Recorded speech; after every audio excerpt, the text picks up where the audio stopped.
So Xiaomi just released the Redmi Note 14 as their very first device for 2025, and there's been a lot of controversy since the announcement of the Redmi Note 14, from the design to the camera to the processor and all of that. So I decided to put the two phones, that is the Redmi Note 13 from last year and this year's Note 14, into comparison. And this video is going to tell you whether or not you should be replacing your last year's Note 13 with this year's Note 14, or you should wait. So let's start with the outside. Taking this phone out of the box, you already notice how much it looks more like the Note 12 than the Note 13, except that now the camera lenses on the 14 are a lot bigger than what we got on the Note 13, and this time Xiaomi decided to give the Note 14 a matte finishing, which is good because now we won't be getting a lot of fingerprint stamps like what we got on the Note 13 from last year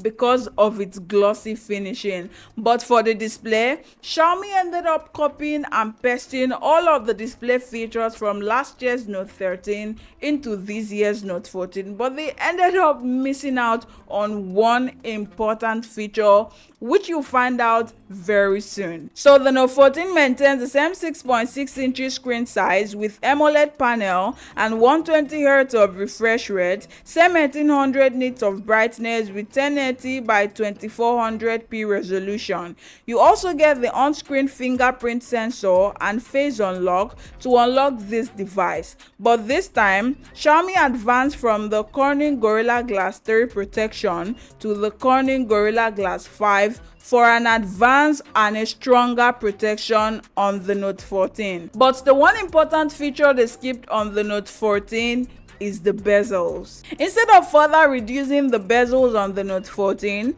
they made it noticeably larger than the bezels we got on the Note 13. Now, this is not anything abnormal, but the fact that Xiaomi decided that, you know what, instead of maintaining the bezels on the 13 here on the 14, let's make it bigger, and they actually made it bigger.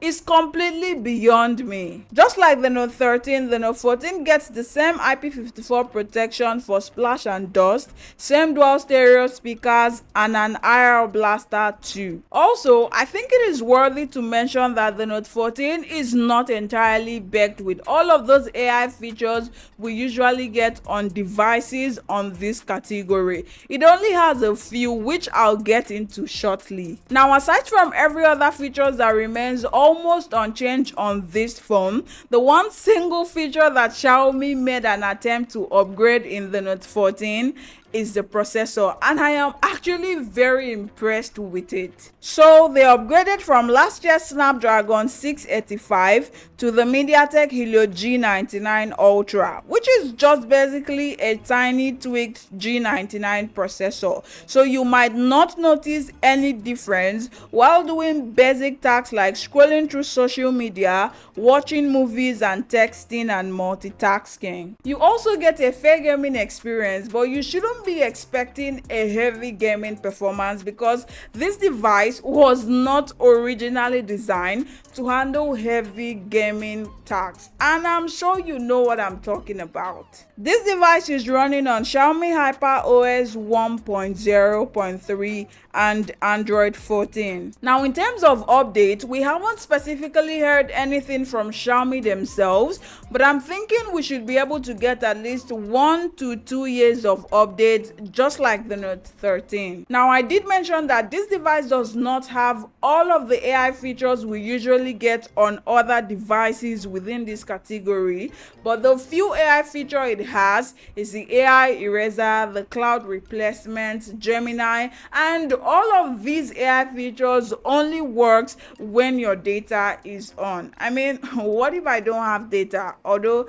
everybody has data these days. Now, I don't know the reason Xiaomi did this, but there were two versions of the Redmi Note 14, and the first is the Redmi Note 14 Global Edition, which is the one I am currently reviewing and the one that is available in Nigeria and other countries. And the second one is the Redmi Note 14 China version, which has a higher processor than the global version. So it comes with a Dimensity 7025 Ultra 5G and comes with slimmer bezels, photos than the global version. Yeah, so if you know anybody in the Xiaomi office, you can as well drop by and help me ask them the reason behind having two versions of the same smartphone. For storage, this device comes in different variants. So you have the variant that comes with 6 to up to 8 gigabytes of RAM and up to 512 gigabytes of memory storage, all powered by UFS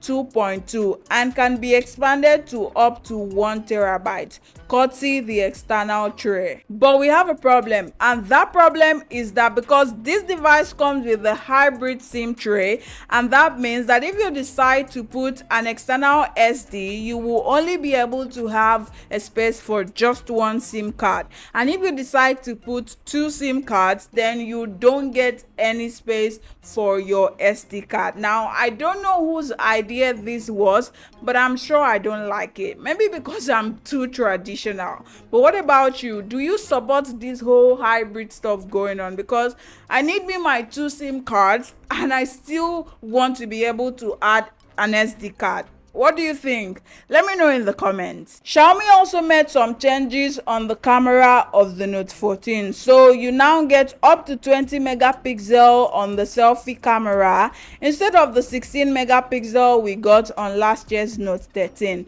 And on the back, we get the same camera specs as last year's Note 13, except that now the ultra-wide camera lens has been replaced with the depth sensor. So that means that we don't have the ultra-wide lens anymore. Now, I don't know if this is an upgrade to you or a downgrade to you, so let me know in the comments. The performance of the camera on the Note 14 is not anything that would really impress you, especially if you're looking to get this device and having camera work as your primary use case. Then I'm sorry, you'll be greatly disappointed. But if you need a better result, then I think it makes sense that you add good lighting. So adding good lighting will be able to improve your camera, your photos, and your video quality. And also, you can record videos on both the selfie camera and the back camera to up to 1080p. Another noticeable changes we get on the Redmi Note 14 is in the battery capacity. So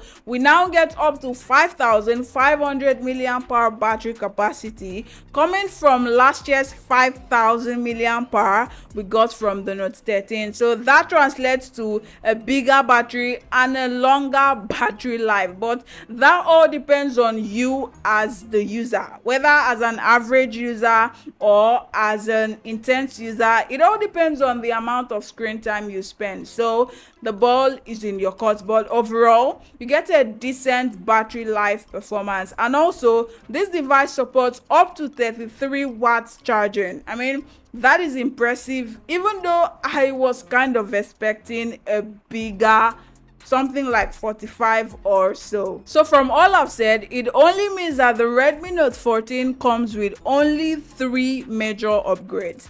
That is if you call it major, because I don't even consider it much of an upgrade anyways.